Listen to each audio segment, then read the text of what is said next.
Well, again, thank you, and I agree with that, with your last statement. The SBA has played an outsized role, and there's no question about it. It stepped up during the pandemic, and I agree with you on the civil servants, and I give our real thanks to the incredible amount of work that they put out to get help out quickly, both with the PPP program and the EIDL loan program, the EIDL advance program, and then later with the shuttered venue and the restaurant program. So it was an incredible effort, and it saved small businesses. They exist today that would not have but for the ability to get those programs out. So, and as we point out, this has all been bipartisan. The bills were developed bipartisan, and this hearing in regards to how the EIDL program is being wound down, there is bipartisan interest to see it done right. So I want to get the numbers right, because we had like 3.9 million loans that were given out. We think 41,000 people who are looking for determinations that have not yet been done. We've seen at times the SBA say that these are unworkable. So but to our knowledge, those 41,000 small businesses have not been informed as to their status. So they're sitting out there hoping that they're going to get a positive response, but they want a response. They want to move on with their life. They want to know whether they can or cannot access the funds, because they have to plan their businesses. And we believe there's 41,000 that are in that status. And then we had 125,000 small businesses that thought they were going to get their funds, thought they had been approved for the funds and haven't gotten their funds. And then they get notices that there's no funds available, but yet we've been told that there is money there. So the funds are there. So it seems like they're not getting accurate information, which is extremely frustrating. And they call our office, and they call your office, and they call every senator in this country with legitimate concerns. So can you clarify the numbers for us? How many applications are still pending? Are they workable or not workable? Why haven't the small businesses been notified? And are there applications that have been approved but have not been acted upon? And for what reason would that be? Yes, I will get to all of that. So first, I just want to start up top with the 125,000 first, so we can address that. The 125,000 folks have obligated funds to them. They could close those today with the assistance of an SBA district office, directly themselves with the call center for the specific COVID EIDL program. But that money is theirs. We will not cancel those funds. Obviously, at some point, later this year, we will send out notice and start to see if folks want to seek this. Obviously, it's a loan product that has to be paid back. Obviously, very favorable terms, but still, nevertheless, a loan product. So at their discretion, each of those 125,000 can close that loan. So I welcome the opportunity to make sure that anybody in any of the offices is clear that those folks have money and can be funded. And that those funds are there? Yes. So there's no problem with lack of funds? Correct. So, and that, I start there to then move to the 41,000 because prior to, I believe my testimony in the House was the week of the May 16th.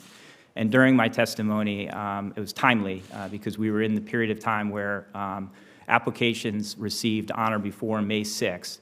I indicated in the House that there were roughly 61,000 of those, 2/3 of which were roughly loan increase requests, and 1/3 of those were reconsiderations. And I said during that testimony that we would get to all of those files prior to May 16th, and we would decision those files. So, 38% of the 2/3, so if we're keeping track, 38% of 40,000 files were decisioned and were approved in obligated funds and either sit in that 125,000 bucket or have already closed their loan and been dispersed.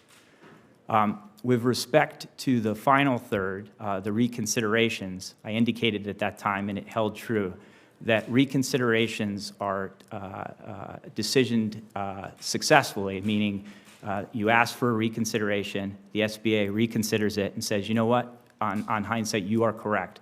2 out of 10 times, the SBA reverses a prior decision.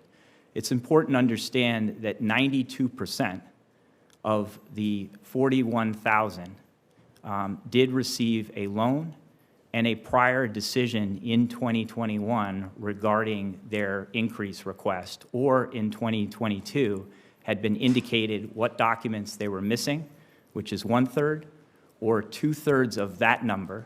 And I realize I'm throwing a lot of data here, but as the chairman asked to get into the numbers, 2/3 of that number has either not filed taxes from 2019. So it's important to understand that you could file an extension and that the extension period of time told within the fall of 2020. So these are 2019 tax returns with no filing.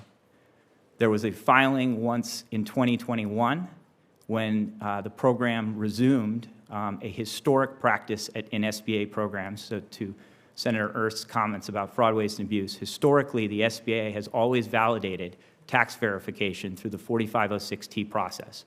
The CARES Act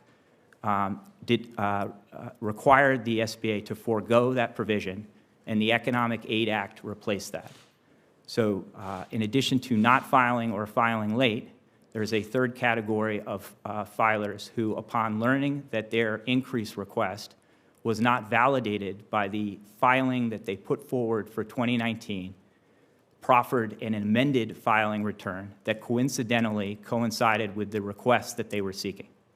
So it's really important to understand that, yes, there was communication challenges with trying to indicate, first, we are seeking all comers in the 5 months following the program's formal conclusion. 12/31/2021 was the last day that in the program, by law, anyone could submit a new application. As Chairman Cardin mentioned, since 92% of the loans, or 3.6 million from 2020, had from April of 2021 until May 6th of 2022 to seek a loan increase. And the reason I use the April timeframe instead of the September 2 million threshold is because the average loan increase was $200,000. So it is absolutely the case that these folks are frustrated. It should be mentioned that 75% of the 41,000 files are from NAICS codes that Congress indicated were not impaired by the pandemic. As you know, in the Economic Aid Act, Congress designated specific industry segments, which was appropriate: hospitality, restaurants, et cetera. 75% of the remaining requests are from industries that were not designated as significantly impaired by the pandemic. I lent money for 6 years to small businesses for a community bank based in Wilmington, North Carolina. And the CEO of that company's line to us is the only 2 questions that a borrower cares about is, am I approved and when do I get my money? And so I understand that from a borrower's perspective, no is a suboptimal outcome.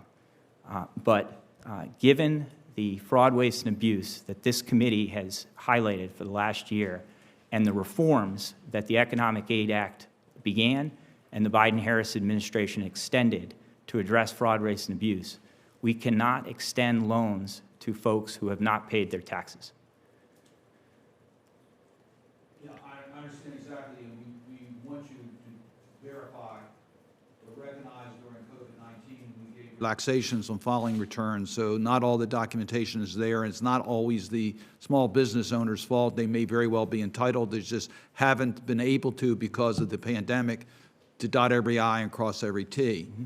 So I am interested in how many files today are there still open where the small business owner has not been informed.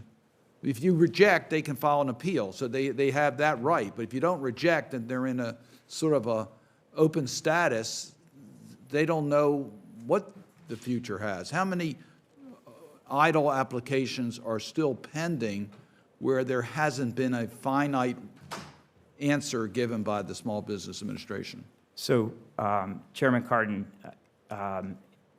every single person, and I know this because we've worked with your staff, committee members' staffs on a daily basis, and my colleagues here from Legislative Affairs work on a daily basis. We receive email accounts, both your office and our office. And in those email accounts, and I read them daily, so I believe it or not, I read each one each day because it's an easy way for me in public service to have an impact that day. It's directly tangible. I can either help somebody unblock something, or I can, get to a solution.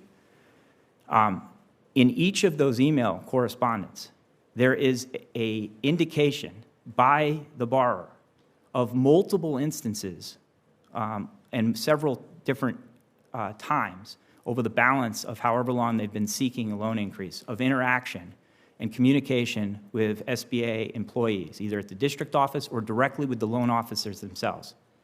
So to say that they have not been notified of the challenges facing their files, I believe understates the totality of the circumstances. Where in the most recent cases, so since the program stopped considering reconsiderations and loan increase requests in May, the emails that come in are either, as I said, in the obligated funded category, in which we work then to assist them with how they can close that loan if they want to close that loan, or they are almost entirely in the category related to a tax issue.